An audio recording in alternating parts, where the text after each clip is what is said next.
हीरा जी, राधे राधे महाराज जी। महाराज जी, गीता जी के श्लोक शौचालय में भी मानसिक चिंतन चलता रहे तो क्या ये उचित है या हाँ, इसको उसमें कोई परेशानी नहीं, मानसिक चिंतन में कोई परेशानी नहीं।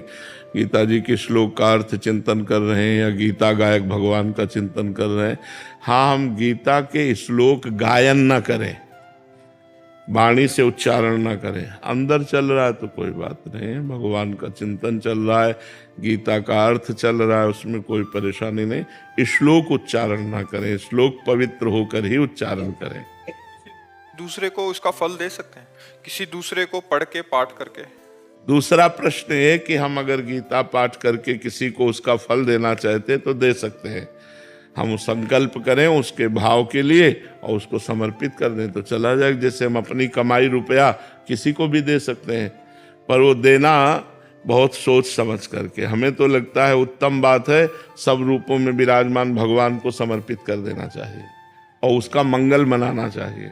किसी की मृत्यु हो गई उसके पश्चात, हाँ, तो भी भगवान को समर्पित करो और उसको पहुंचा देंगे भगवान। पहले भगवान को कृष्णार्पणमस्तु, हे भगवान, मान लो मेरे पति हैं या मेरे परिवार के कोई भी सदस्य है, उनका स्मरण करके भगवान ये फल उनको प्राप्त हो, तो वो फल प्राप्त हो जाएगा। पहले भगवान को समर्पित करें। जैसे हमको विदेश पैसा भेजना हो तो हमें पहले सरकारी बैंक में जमा करना होगा ना, अपने भारतीय बैंक में, फिर वो बैंक के कानून के अनुसार विदेश में जाएगा। ऐसे ही हमें अगर किसी को भी देना है, वो पधार गया है या ऐसा, तो हमें पहले भगवान को अर्पित करना पड़ेगा। डायरेक्ट उसे हम नहीं दे पाएंगे कि वो कहाँ है, किस रूप में है, क्या पता, उसको तो भगवान को ही पता है। तो हम पहले भगवान को समर्पित करें, भगवान उसको भेज देंगे। ऐसा। नंदनी पाल जी।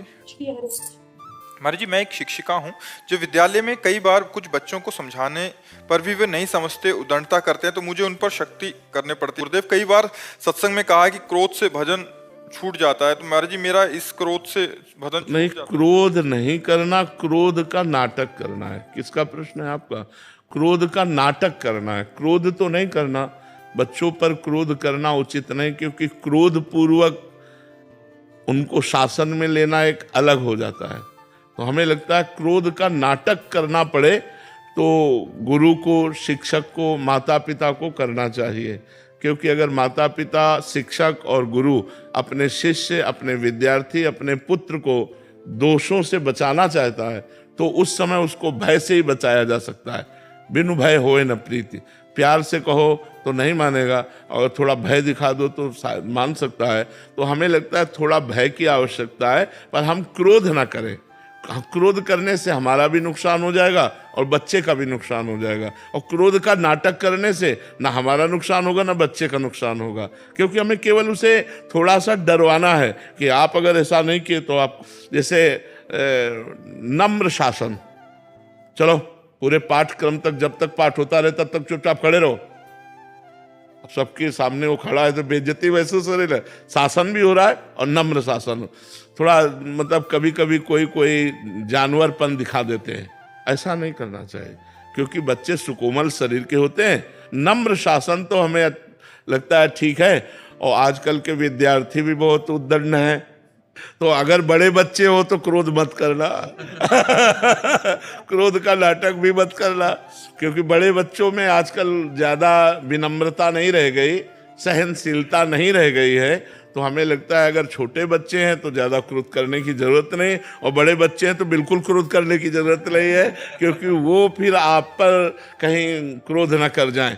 तो मतलब हमको बहुत सावधानी रखनी है, अपनी नौकरी भी बचानी है, अपना जीवन भी सुरक्षित रखना है, बच्चे को भी उन्नतिशील। तो क्रोध का नाटक करेंगे अगर हम थोड़ा तो ठीक रहेगा, लेकिन क्रोध ना करें तो अच्छा रहेगा। जी, जैसे घर में भी कभी क्रोध आ जाए या अपशब्द निकल जाए तो क्या वो प्रभावित करते हैं बच्चों? हाँ, बिल्कुल प्रभावित। हमारा अंतःकरण दूषित हो जाता है। जब हम क्रोध करते हैं तो हमारा अंतःकरण दूषित हो जाता है, हमारी वाणी दूषित हो जाती है, हमारे विचार दूषित। ये विकार है ना, षड विकार है, काम, क्रोध, लोभ, मोह, मद, मत्सर। तो हमको बचना चाहिए। जब क्रोध आवे तो शांत हो जाना चाहिए। मन कह रहा मैं बोलूं, लेकिन उस समय न बोलिए, शांत रहिए तो अच्छा रहेगा। जब हम क्रोध करेंगे और क्रोध पूर्वक उनका शासन करेंगे तो उनके अंदर क्रोध के ही संस्कार आएंगे, और वो दबे हुए संस्कार जब आगे बढ़ेंगे तो वो क्रोध का रूप धारण करके आपको वो प्रत्युत्तर देने लगेंगे। तो अगर हम बच्चों के सामने क्रोध बार बार प्रकट करेंगे, चाहे बच्चों पर ही हो या परिवार पर ही हो, तो उनके अंदर क्रोध के संस्कार जागृत हो जाते हैं और ना करने पर भी उनको करने के लिए वो क्रोध मजबूर कर देता है। तो हमें लगता है कि हमें परिवार में ऐसा वातावरण बनाना चाहिए जिससे हमारे बच्चों में प्रतिकूलता ना पैदा होने पाए, क्रोध ना पैदा होने वाले। अगर हम प्यार पूर्वक, पहली बात, और नहीं तो फिर नम्र क्रोध, हमें लगता है थोड़ा सावधान रहना चाहिए सबको।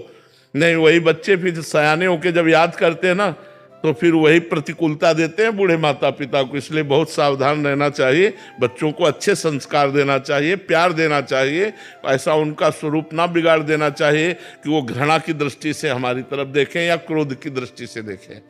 प्रणव त्रिपाठी जी। श्री राधे राधे। राधे राधे महाराज जी। महाराज जी, पढ़ाई, कैरियर और भविष्य की चिंता में मैं कई बार तनाव और उदासी में डूब जाता हूँ। इसी समय पर मैं कई बार कमजोर और अकेला और मतलब अपने आप को कमजोर महसूस करता हूँ। महाराज जी, सहायता कीजिए। सहायता तो भगवान की लो बच्चा। अगर भगवान का नाम जप करोगे ना, तो तुम्हें भगवान की सहायता मिलेगी। वही सच्चे सहायक हैं। अकेले पूरा जीवन हो गया, पूरा जीवन अकेले हो गया, और उन्हीं की सहायता से चले हैं। हमें कोई सहयोगी नहीं मिला। कहीं भी अगर सहयोगी मिले हैं तो संत जन मिले, वो भगवान के ही स्वरूप हैं। तो भगवान और संत तो एक ही बात है, बकाया कोई सहयोगी नहीं।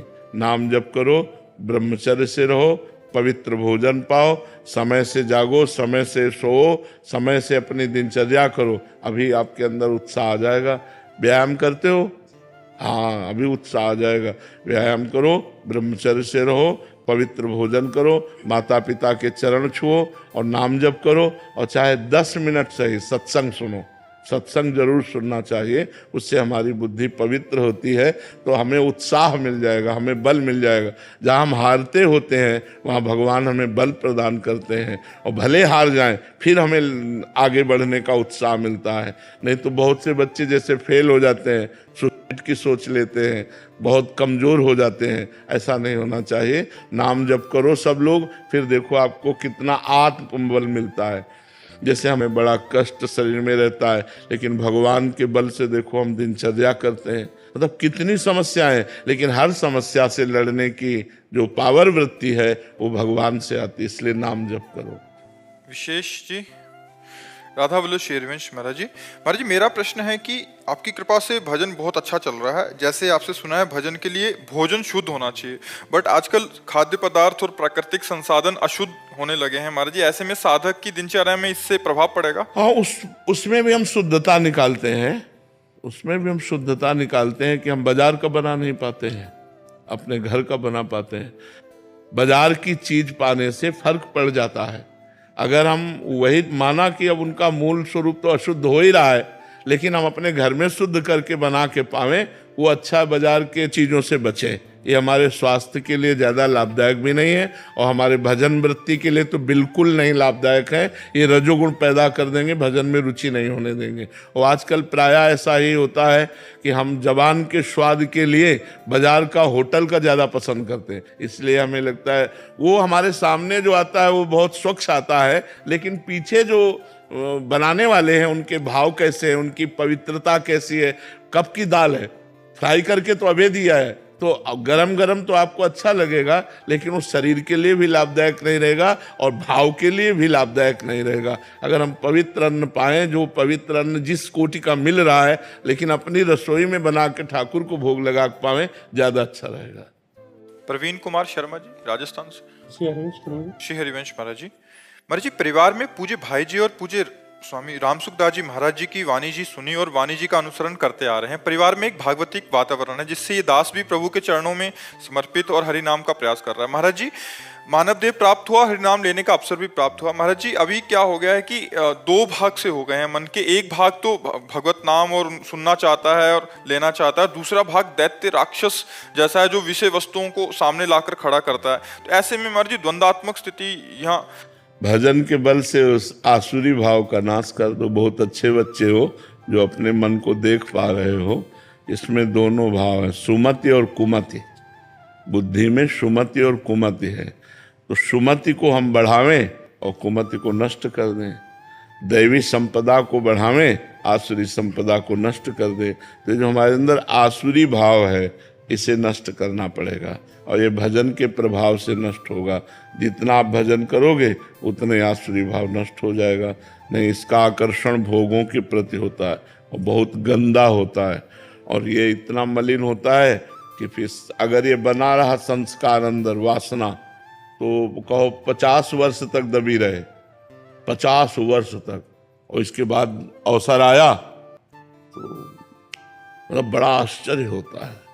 तब ये होता है यार, शिव विरंचिका मोह है को है बपुरान, अस जिय जानी भजी मायापति भगवान। बहुत विचित्र। इसलिए इस वासना को जल्दी से जल्दी नष्ट कर देना चाहिए सत्संग के प्रभाव से, भजन के प्रभाव। अगर दबी रही तो वो है, और वो है तो कहीं ना कहीं, कभी ना कभी अगर संयोग बना तो नष्ट कर देगी, वो बहुत बुरी तरह नष्ट कर देगी। जब तक शरीर में श्वास रहे और जब तक शरीर का होश रहे तब तक खतरा है, तब तक खतरा है। इंद्रियां भले भोग लायक ना हो, लेकिन मन भोग युक्त हो करके तुम्हें भ्रष्ट कर सकता है। इसलिए वासना को नष्ट करना है। बात यह है, एक बार देवर्षि नारद जी ने जनक जी से पूछा कि आप विदेह कैसे हैं? आपकी रानी हैं, आपके संतान हैं, राजपाट है, और आप विदेह स्थिति तो अवधूत महापुरुषों की होती है, शरीर का होश नहीं है। और ऐसी थी जनक जी की स्थिति। तो उनका आज आराम करो, कल सभा में बताएंगे, चर्चा करेंगे। आज तो आप आराम कीजिए। खवाया पियाया और महल में, अपने महल में सुलाया। और जब रात्रि हुई तो रानी से कहा सो जाओ जा करके देवर्षि नारद जी के साथ।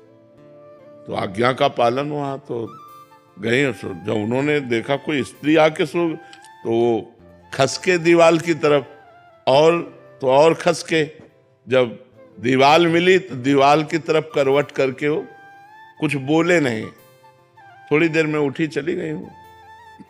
सुबह नारद जी गए और जनक जी से कहा कौन स्त्री को भेजा, क्योंकि आपके महल में आपकी आज्ञा के बिना स्त्री नहीं जाएगी। तो क्या हुआ महाराज?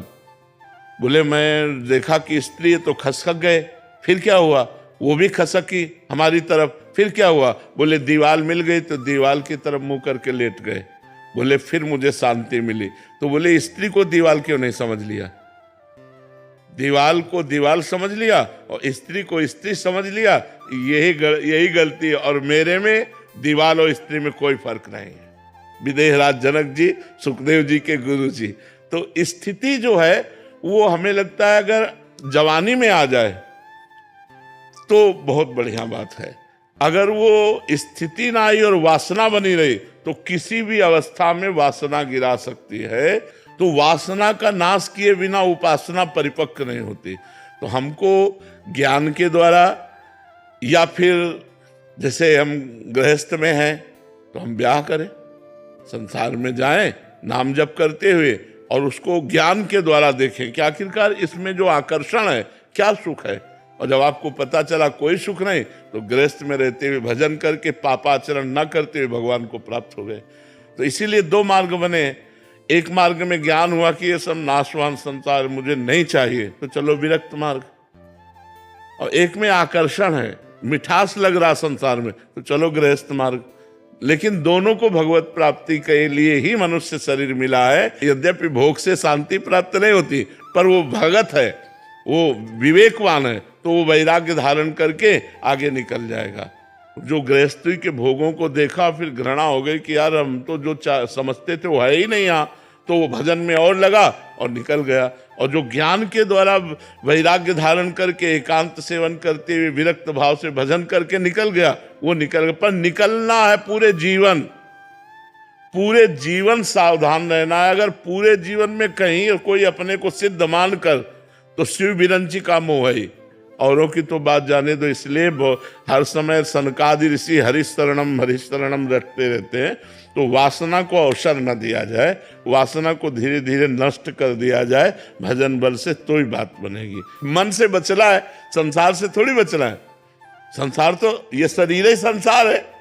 शरीर ही संसार है, इससे कहाँ बचना, मन से बचना है। मन की चाल में मत फंसो तो जीत गए, और मन की चाल में फंस गए तो हार गए, बस ये बात है। भगवान आखिरी में कामवश नहीं गिराती है अधेड़ उम्र में जाने के? हाँ, काम नहीं, तो और कोई भोग नहीं आता, मतलब कामवश नहीं रहती? नहीं, ज्ञानियों का शत्रु काम ही है, सबसे बड़ा शत्रु काम। काम से ही दो पैदा होते हैं, लोभ और क्रोध। काम की पूर्ति में अधिक भोगने की लोभ प्रवृत्ति होती, चाहे रुपया पैसा कुछ भी हो। जब कामना पूर्ति होती तो लोभ पैदा होता है, और जब कामना की पूर्ति में बाधा होती है तो क्रोध पैदा होता है, और क्रोध और लोभ दोनों स्मृति का नाश कर देते हैं। स्मृति के नाश होने से बुद्धि भ्रष्ट हो जाती है, बुद्धि भ्रष्ट होने से सर्वनाश हो जाता है। कामा संजायते क्रोधा, क्रोधा स्मृति विभ्रमा, स्मृति भ्रंशात बुद्धिनाशो, बुद्धिनाशात प्रणश्यति। नाम जप और सावधानी, सावधानी। हमको पता है कि हमारे पास अगर ये भोग रहा तो मैं बच नहीं पाऊंगा, तो फिर मुझे दूरी बना के रहना चाहिए, भागना चाहिए, उस भोग से हटना चाहिए, उसके नजदीक नहीं जाना चाहिए। और जब भगवान की कृपा से पता चल गया कि अब शांति हो गई, तो फिर भय की कोई बात ही नहीं। जैसे हम अपनी बहन के पास कैसे बैठते हैं, हम अपनी बेटी के पास कैसे बैठते हैं, बिल्कुल निर्भय होकर बैठते हैं, कोई भय थोड़ी लगता है, क्योंकि वो मेरी बहन है, वो मेरी बेटी। ऐसे सब माताएं बहनें जब हमारी दृष्टि में आ जाएं कि हमारी श्री जी है, हमारी श्री जी की सखियां हैं, तो कोई परेशानी नहीं। जब तक भोग्या स्त्री दिखाई दे रही है तब तक भयानक दोष है, और ये दोष कभी भी कहीं भी किसी को भी गिरा सकता है, इसलिए बचने की आवश्यकता है। और बच गया तो जीत गया। बचाने वाले भगवान ही है, करो सदा तिनके रखवारी, जिम बालक राखे महतारी। तो भगवान बचाते हैं, नहीं तो सबके जीवन में एक मोड़ ऐसा आता है जहां गिरने के चांस होते हैं, वहीं भगवान। सीम की चाप सके कोतासु, बड़ रखवार रमापति जासु। भगवान जिसके रक्षक है वही बच पाता है, नहीं तो मिट्टी में मिला दे, ऐसी माया है, सब मिट्टी में मिला दे, किया कराया सब चौपट कर दे। सीमा जी गुरुग्राम से। श्री हरिवंश महाराज जी, महाराज जी आपके श्रीमुख से सुना है कि दूसरों की निंदा ना करें, ना ही अपनी प्रशंसा सुने। महाराज जी दूसरों की निंदा तो नहीं करती, पर जब प्रशंसा होती है तो उससे कैसे बचें, ये थोड़ा सा मुश्किल हो जाता है। हाँ, अहंकार को अच्छा लगता है ना अपनी प्रशंसा। जो अहंकार है, जो अहम है अंदर ना, वो अपनी बात कहना बढ़ा करके, अच्छी बात कहना जिससे सम्मान प्राप्त हो, या दूसरा कोई प्रशंसा करे तो सुनने में अच्छा लगे, दोनों में पुण्य नष्ट होते हैं। अपनी प्रशंसा अपने मुख से करना या दूसरे के मुख से अपनी प्रशंसा सुनना, इनमें दोनों में सुकृत नष्ट होते हैं, पुण्य नष्ट होते हैं। अच्छा, पुण्य उत्पन्न करना बहुत कठिन है, पुण्य अर्जित करना बहुत कठिन है, लेकिन नष्ट करना बहुत सरल है। अपने मुख से अपनी प्रशंसा कर दे या दूसरे मुख से कही जा रही अपनी प्रशंसा सुनकर हर्षित हो जाए, आपके सुकृत नष्ट हो रहे हैं। दूसरे की निंदा करना और दूसरे की निंदा सुनना, इससे हमारे पाप बढ़ते हैं। तो हमें सावधान रहना चाहिए कि हमारी जब प्रशंसा हो किसी बात की, तो उस समय मन भगवान में लगाना चाहिए कि ये जो लोग कह रहे हैं तो भगवान ने ऐसा कुछ गुण दिया होगा, उसी के प्रभाव से कह रहे, तो भगवान की कृपा है, इसमें मेरा क्या। अपने मुंह से प्रशंसा करना बनता नहीं है। जैसे हम लोग तीर्थ यात्रा करते हैं, तो तुम्हें पता है हमने वहाँ 500 रुपये सबको दिए, हमने 50 साधु पवाए, हमने ये किया, और सब खत्म कर रहा है। वो इतना अपना पुण्य है, वो सब खत्म कर रहा है लोगों से कह कर। पर वो अहंकार चैन नहीं लेने देता ना। देखो अहंकार कितना गलत है कि हमने ये गलत किया, ये कभी समाज में नहीं रखेगा, लेकिन हमने अच्छा किया तो माइक से कहना चाहेगा। तो हमें चाहिए कि जब हमारे मुख से प्रशंसा निकलने का समय आवे तो भगवान में चित्त लगाकर मौन हो जाना चाहिए, नहीं बोलना चाहिए। और जब कोई हमारी प्रशंसा करे तो उसे स्वीकार नहीं करना चाहिए। ये तो भगवान जानते हैं कैसे है, तो भगवान की लीला है, नहीं हम में कोई गुण नहीं, हम कुछ ऐसे नहीं हैं, ऐसा बोलना चाहिए।